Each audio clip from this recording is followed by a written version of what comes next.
Hello, my friends, and welcome back. Thank you very much for being with me again today. Who's going to be the next president of the United States of America after Trump goes bye-bye? Do not think it's going to be Baron Trump. No. He's going to be like in the medieval times when the infantile child of a slain king would be just over there, and he in the future will be the king. Usually they get slain too. And that is the teenage sons. By whom? By the guys who are supposed to protect him. So here we have Donald Trump, and he nominates Jared Kushner's father, a pardoned guy, an entrepreneur, to be the US ambassador to France. Do you find a pattern? A historical identical situation? Well, I will show you that. But before I go there, I'm just going to make a little summary of why we should, or make a point why we should learn history, study history. Is to learn from the mistakes that were made over and over and over. Remember, history is a set of events, and usually they're the same with different actors in different times. Why? Because those events are done by us, human beings. If you look at revolutions, study revolutions in general, the revolutions will occur in the same way. Why? Because they are done by us, our psychology, our desires, and our methods. So again, I'm going to try to make a little point here, which is I think the next president of the United States of America, or they will push, is going to be Jared Taylor, and to a far extent another Zelensky Stein. We're going to discuss about Donald Trump's new appointment, all right, or nomination. Let's start with the first article coming from the USA Today. This is from yesterday, the 30th of November 2023. Trump nominates Charles Kushner, who he pardoned in 2020 as US ambassador to France. Now, there's no secret, he's Jewish. Right, and he used to house the prime minister of the Jewish state Israel at his apartment in New York City when Mr. Bibi Netanyahu would come and visit. And some say that he was sleeping in Jared Kushner's bedroom, and Jared was kicked out as a boy, as a child. So this guy is going to be, after he was pardoned, he's going to just given a position in Paris to see for our interests, you think? All right, now I'm going to go a little bit over this article. Actually, I have two related to this topic. Then I'm going to show you who this Jared Kushner is and how he's prepared as JF Kennedy.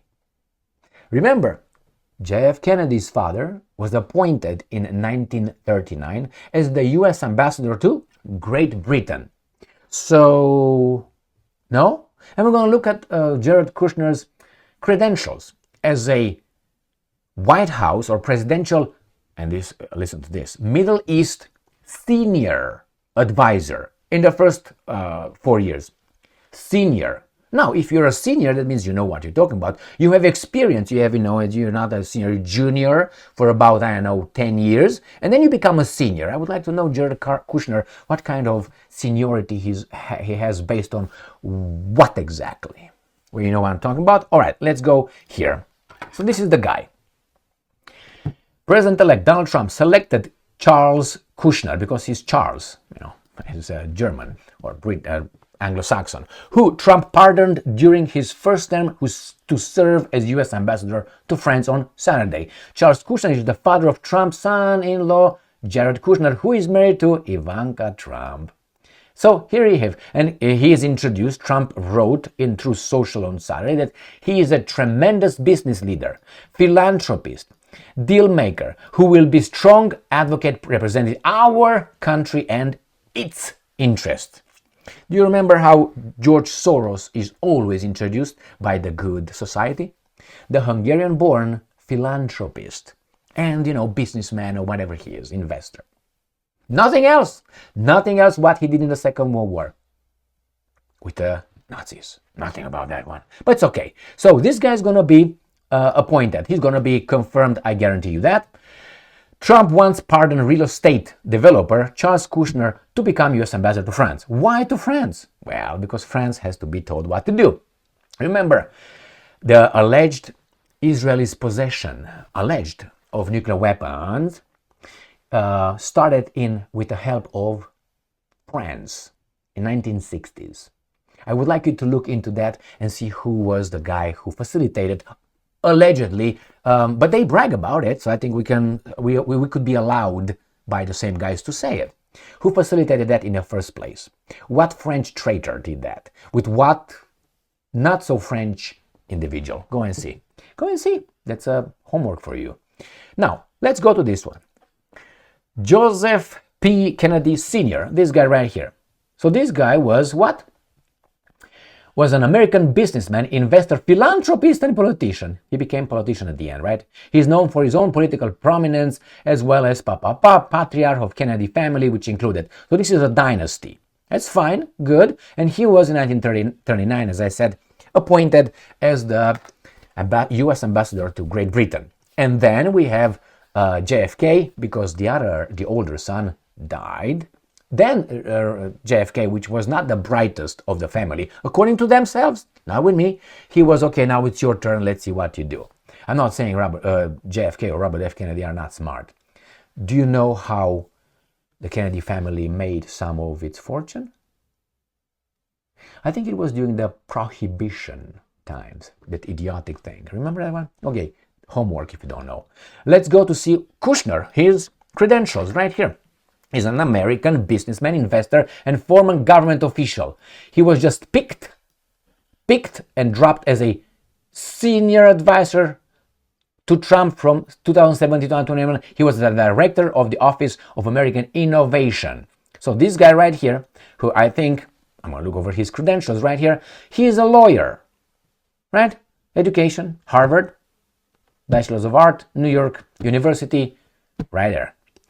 Juris Doctor of Jurisprudence. So he's a lawyer, okay, no problem. I'm not saying that he should not, right here, raised in a modern Orthodox Jewish family. Orthodox, modern. Kushner graduated from the Frisch School of Modern Orthodoxy, Yeshiva High School, enrolled right there because he was very smart from that. From that little school over there, he was straight to Harvard. They always go over there. Anyway, friends, so who could be the next president of the United States of America? Don't you see a parallel? I see a big one, but because I have just a hammer in my toolbox right now, and wherever I see a nail, I hit it in the head. So, right? So maybe that could be just me, but we're gonna see. It's not gonna we're gonna see. It's not gonna be Baron Trump. Baron Trump will be, all right, by these guys. They're preparing for that. Remember, we had that imbecile from senator from Connecticut, Lieberman, vice president. They talk about Fatterman, that who is right there. Again, Harvard educated, supported by his fathers until he was, 40-some? Great. He's a senator, too. Overrepresentation? No. Because why? He's white. But then, he's not only that, he's something else, too. When, he's about crying all the time, there's not more white, he's something else. You can make shit up. Anyway, what's the motto of Mossad? Wanted by deceit, lead by deceit, or something like this, or conduct yourself through deceit. Well, that's the art of war. All right, my friends, here it is. I think they are working towards that guy because they don't trust us anymore. And I think Donald Trump will facilitate that big time. Look who he appointed to be the United States ambassador to the United Nations. Stefanik, again. She's not going to be over there for the U.S. interest. All right, good luck to us. Thank you very much for being with me again today. Stay strong, stay smart, look for the truth, and be just.